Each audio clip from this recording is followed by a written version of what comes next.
Hey guys, it's Bub here. In this video, we're taking a look at a custom Windows ISO known as Windows 12C. Now this ISO came out a few years ago. I found it on the Internet Archive. The goal of this is to make, I don't even know if it's Windows 10 or Windows 11 at its base, I guess we'll find out, but it's meant to make that version of Windows look like Windows 12. The screenshots looked very interesting. It looked almost macOS-like in a way, based on, I remember seeing concepts that looked like this back when this was released, 2021, 2022. So I'm eager to take a look at this and see what this specific developer envisioned Windows 12 may have been. First things first, as we wait for setup to start here, I really like this setup screen. It's modern, it's minimalistic. You can see it just looks so much better than what we have today. But let's go ahead and click through, select the unallocated space. Very simple setup as we see in most modern versions of Windows, and now we're installing. But just let's take a minute to really appreciate how nice this looks, because if this sets the tone for the rest of the operating system, this will be a pretty good video. Alright, and here we are on the desktop of this operating system, and I must say that it does resemble macOS quite a lot. You can see here from the top bar as well as the taskbar, but I would call it more so the dock on macOS. I actually really do like this look. It does look modern just straight off the bat before you even dive in anything, but that's mostly because I really like using macOS. I use Macs for everything except YouTube pretty much. So let's dive into it. Let's first take a look at the nav bar up here at the top, where we have our user icon. And when we click on our user icon, it opens up 12 bar, which lets us customize a few different things. Pretty cool. We then have when we click on time and date, it brings up the action or the notification center, which we can expand to actually get our calendar. You do notice that it swings out right where it should be in the traditional taskbar in the bottom right. There's really no way to change that in Windows 11, I believe. Same thing here, when we click on our network tray, it just opens it up where it typically should be. Again, that's Windows 11 hard-coded. There's so many weird things in Windows 11. I don't know why they did them that way, but I digress. Clicking on this down arrow, it actually opens again where it should be. We have Mica for everyone, safely remove hardware, Bluetooth devices, Windows security, OneDrive, Microsoft Teams, VMware, rounded TV, and 12 bar. So definitely a lot more things than a vanilla install, but it makes sense to pull this off. And I cannot seem to actually get rid of that. I don't know. There we go. For some reason it was stuck there. Then moving along, we have a search bar up here at the top, and it appears like this search bar actually shows the most recent application, so it shows the settings for Mica for everyone. But then when we click on the search bar, it brings it up again down here above where the taskbar normally would have it, and there's a bunch of recent searches that I did not originate, so these came with the ISO. Pretty cool. Moving over to the left side, we have our widgets button.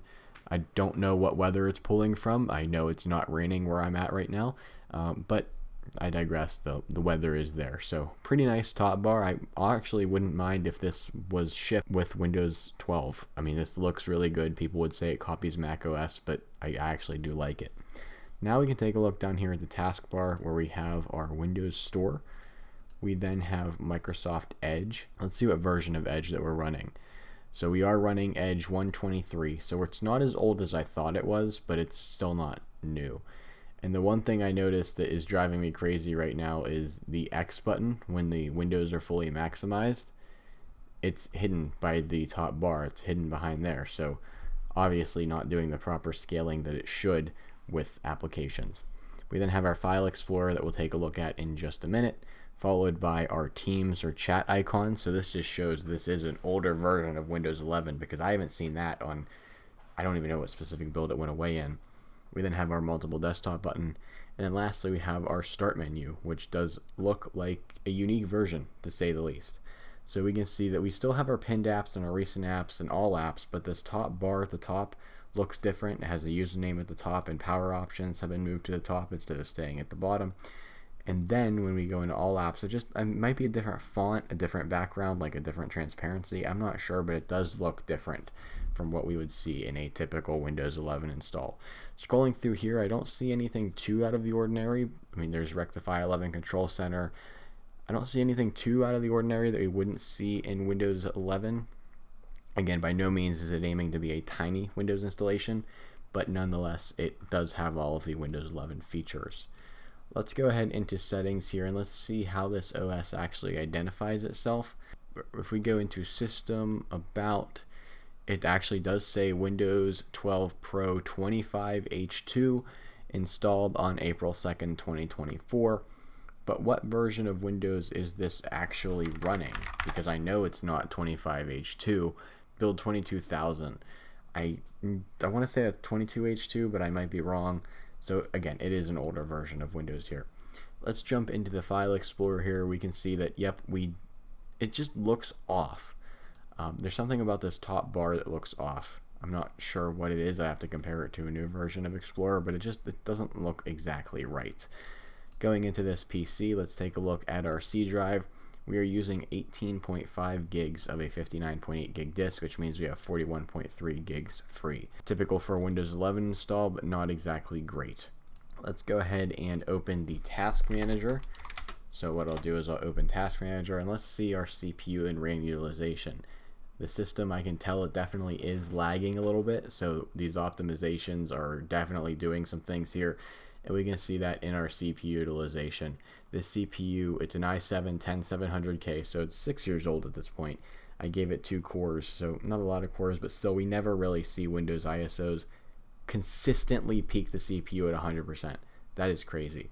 And we're idling at 4.3 out of 8 gigs, 4.4, 4.5. Yeah, it's going up as we speak here. So there's definitely something going on in the background here. Windows Update, okay, I understand that. Windows Update is eating up a lot of the actual CPU. As for memory, Windows anti-malware is eating up a lot of memory. But yeah, definitely a little suspicious that, you know, we're peaking the CPU and we're over half memory just sitting here idle. So that being said, this is just a brief overview of Windows 12C. Definitely let me know what you think about this OS down in the comments below. And if you have any other ISOs you want me to take a look at, please let me know down in the comments below, as I love doing viewer recommended videos. If you've left comments before and I haven't yet gotten to them, I promise to you they're on my list. I'm working through that list as much as I can. There's just certain ISOs that catch my eye, like this one, that I wanted to take a look at first. So that being said, if you like this video, make sure to drop a like and subscribe if you're new around here, as I do all kinds of different technology videos, including device restorations. With that being said, I'll see you all in the next one.